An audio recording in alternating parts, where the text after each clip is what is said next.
Dans l'analyse que nous on fait du racisme en Belgique, et plus précisément du racisme qui touche les personnes d'ascendance africaine, donc la négrophobie, on se rend compte que le racisme que les personnes d'ascendance africaine vivent aujourd'hui est profondément lié au passé colonial et même plus loin au passé esclavagiste. Bon, la Belgique n'a pas pratiqué l'esclavage puisque ce n'était pas encore un État à ce moment-là, mais on se rend compte que tous les stéréotypes, les expressions de stéréotypes, les expressions de racisme aussi que les personnes noires vivent aujourd'hui sont liées finalement au passé colonial. Et donc, quand on parle de discrimination aujourd'hui, on ne peut pas faire l'économie du passé colonial, sinon on ne comprend pas en fait ce qu'on est en train d'analyser.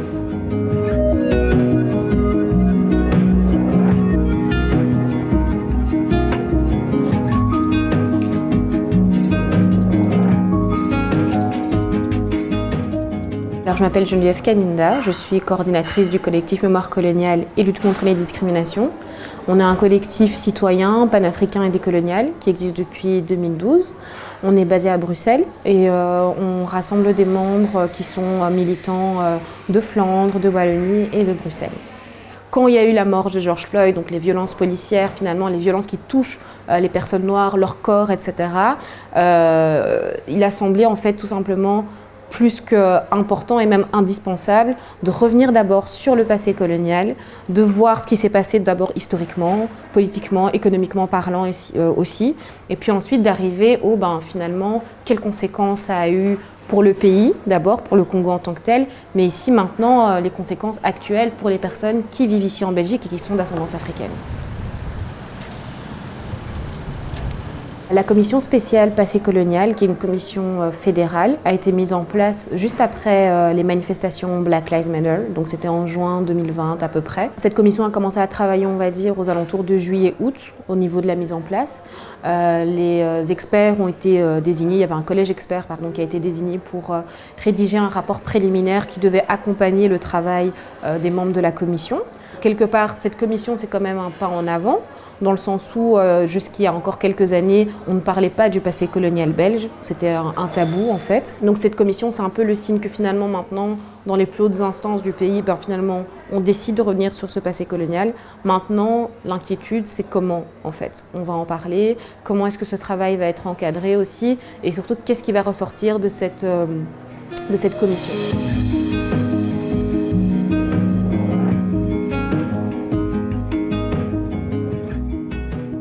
Donc moi je m'appelle Anne Wetsim-Poma, je suis historienne de l'art de formation, je suis curatrice indépendante et je gère l'espace qui s'appelle Wetsi Art Gallery qui se trouve ici à Anderlecht dans le tiers-lieu artistique de Café Congo, qui est une création de J.A. Brassard.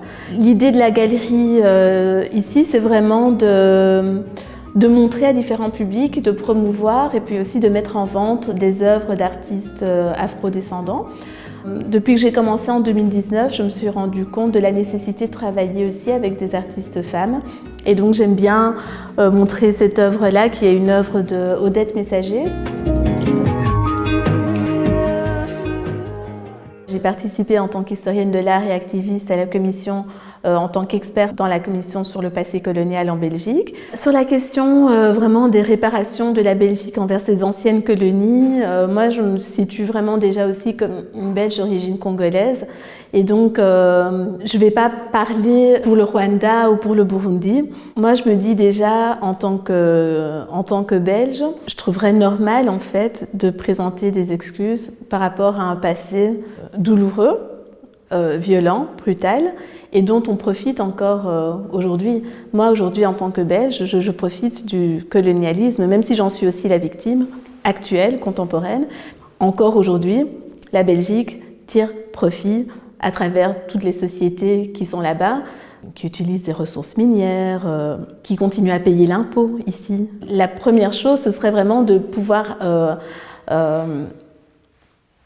reconnaître en fait. Je pense que quand on faut avouer à moitié pardonner, je pense que déjà si on pouvait en tant que population belge simplement se mettre dans cette position d'empathie et de se dire mais en fait il se sont passées des choses qui sont extrêmement violentes, douloureuses, brutales, Si on pouvait juste reconnaître cela en tant qu'être humain et reconnaître donc la dignité humaine des autres, qu'on appelle autres en tout cas, eh bien, ce serait déjà une première chose. Le passé colonial, j'en ai entendu parler une fois.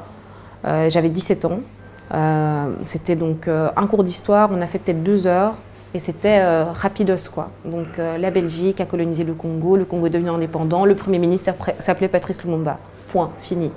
Quand il y a cette espèce d'absence, on ne peut pas s'imaginer que derrière, il y a tout un passé qui est lourd historiquement et qui en plus a des conséquences sur nous en tant que personnes. Je pense que se réparer, c'est prendre conscience de cette histoire-là, apprendre aussi de cette histoire, même si c'est très dur, et puis surtout se reconnecter tant qu'on peut aussi avec ses origines, parce que comme le fait de naître ici fait qu'on perd un peu aussi de sa culture.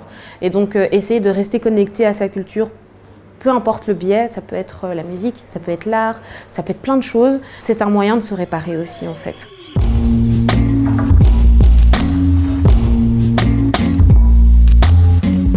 Le Café Congo se définit comme un lieu de résidence, donc on accueille dans une inclusion, une radicale hospitalité des artistes qui prennent le temps ici de créer, de partager, d'être solidaires sur des questions évidemment d'art contemporain, de créativité, mais aussi des questions artivistes et décoloniales qui viennent en filigrane nourrir leur vision créatrice, leur vision artistique, et évidemment avec cette volonté de pouvoir vivre en tant qu'artiste, de pouvoir bien vivre et de créer aussi des résonances entre le continent et les diasporas de Belgique.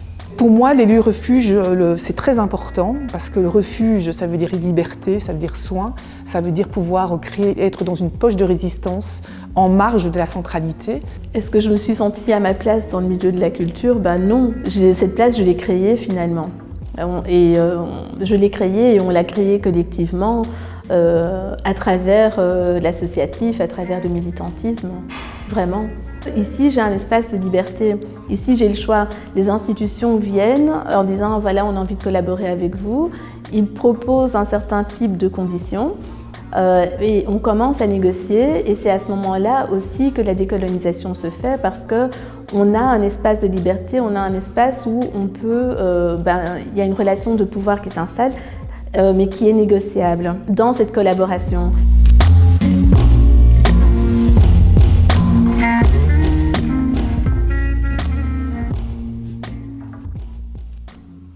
Est-ce qu'ils se sont excusés?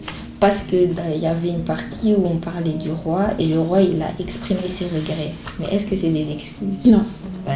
Il a exprimé ses regrets, mais comme c'est déjà un grand début… Au moins il a reconnu que c'était des actes horribles. Ah, ce que j'ai noté aussi, c'est que souvent… La manière dont moi j'essaye de transmettre, c'est déjà avec le plaidoyer, le fait d'écrire, de parler, d'être visible dans les médias, mais aussi de travailler vraiment en relation plus individuelle avec les personnes que je rencontre.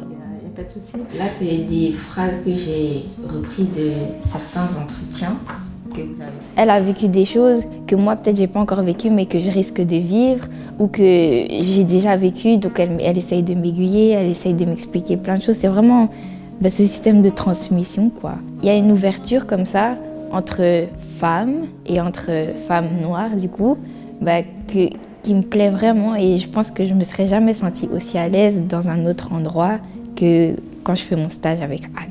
Voilà. Pour moi, c'était important donc, d'évoluer dans une sphère où je puisse me retrouver, notamment le fait d'ici d'évoluer à Café Congo, ça m'a permis en fait, d'embrasser quelque part ma propre culture, étant originaire du Congo. Et je remercie Gia, des initiatives comme Café Congo ou même Wetsi, de nous permettre à nous en fait, de croire qu'il est possible à la jeune génération et aux générations à venir que créer nous est possible en fait. Et voilà, de nous imprégner de ces opportunités, de ces espaces maintenant en fait. Donc voilà, je suis très reconnaissant de faire partie de cette ère du temps. Des personnages qui viennent de tout coin du monde et qui ont des couleurs différentes. Dans The Witcher aussi.